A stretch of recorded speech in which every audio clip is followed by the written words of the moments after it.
Olá, tudo bem? Eu disse para você que todo dia eu traria um pouquinho sobre intercessão para você. Estamos vivenciando um tempo onde precisamos nos tornarmos intercessores. Ontem eu mencionei para você, terminei falando sobre a consequência da falta da intercessão.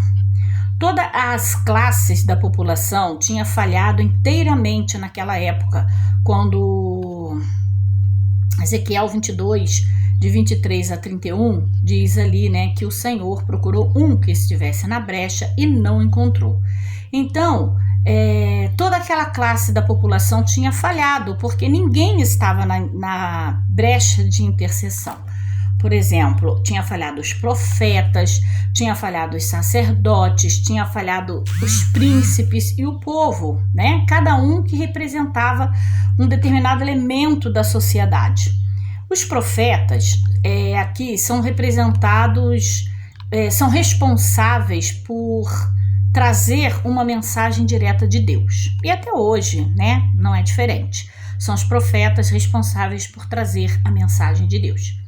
Os sacerdotes são os líderes das religiões institucional, ou seja, os pastores, bispos, apóstolos de hoje, responsáveis pelas suas igrejas. Os príncipes são os governantes seculares, os auxiliares. E o povo é o restante da população, a membresia da igreja, digamos assim. Deus ele procurou dentro desse contexto um homem, que estivesse na brecha, como vai dizer. Busquei entre eles um homem que tapasse o muro e se colocasse na brecha, ou seja, na intercessão, perante mim, a favor dessa terra, para que eu não a destruísse. Mas não achei. As notícias, né, aqui na palavra de Deus, não para por aí, não.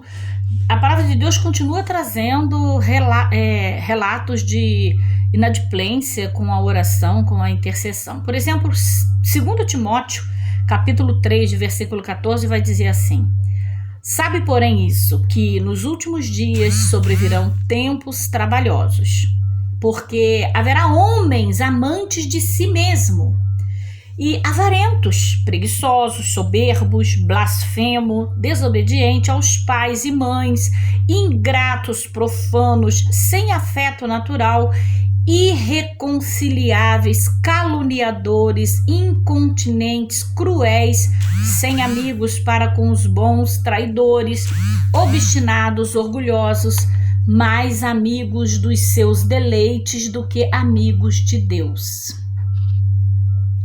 De quem é esse mundo? De quem é um mundo sem a oração? De quem é um mundo sem a intercessão? De quem é a igreja sem um círculo de oração, sem aqueles que se levantam e se colocam na brecha com Deus? De quem é? A palavra de Deus vai dizer que em 1 João 5,19, o mundo jaz no maligno. Com a intercessão, nós entendemos que a intercessão ela especifica que precisamos canalizar os nossos esforços da forma correta, canalizar as nossas orações de uma forma espiritual e objetiva. Muitas das vezes ficamos dando voltas em meio a tantas palavras bonitas e não oramos ou pedimos o mais importante. Vamos aprender aqui, nos nossos próximos áudio, né, nossos próximos videoaulas aqui, né, pequenininhas, aulas pequenininhas, vamos aprender aqui a postura diante das mais diversas situações espirituais relacionadas à oração. Mas antes de encerrar, eu quero dizer, a parte de hoje, eu quero dizer para você que Neemias traz aqui alguns fundamentos bíblicos para considerarmos. A Bíblia está repleta de intercessores, tá? E Daniel, vou falar para você, Daniel era o intercessor. Você sabe que ele orava 3 vezes de frente para Jerusalém e foi até jogado na cova dos leões, porque foi baixado um decreto que ninguém mais poderia orar, e ele continuou colocando a própria vida em risco, mas não se abriu mão da oração. Hoje em dia nós temos que brigar com alguém para orar. Ali tentaram matar ele, mas ele não parou de orar. Ele tinha todo o respaldo para dizer, não, agora eu tenho que cumprir a lei da autoridade, eu preciso parar de orar. Ele colocou a vida dele em risco. Ele sabia o Deus que ele cria. A dispensa de oração dele estava cheia. Ele continuou orando. Então, Daniel, um grande intercessor, tá? Esther, sabemos também a história de Esther ali, né? A Esther, ela foi aquela mulher que se levantou para salvar todo o povo judeu, e ela botou todos para orarem e jejuarem pela vida dela. Então, Esther também aqui é uma informação muito forte de intercessora de oração. Jesus dispensa apresentação, já falei com você, né, na primeira videoaula aqui com você, eu já mencionei que Jesus está ao lado do Pai há 2000 anos intercedendo por mim e por você. Mas vamos usar aqui o exemplo nesses próximos vídeos rapidamente de Neemias, que eu quero falar aqui. Quem era Neemias? Qual era a sua profissão? Que visita ele recebeu e o que dizia esta visita? De que forma ele recebe e reage diante desta notícia?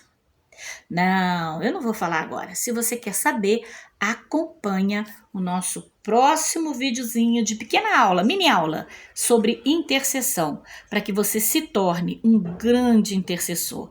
Eu peço a Deus que, em nome de Jesus, com essas pequenas videoaulas, Ele possa despertar em muitos corações o desejo pelo ministério da intercessão. Até lá!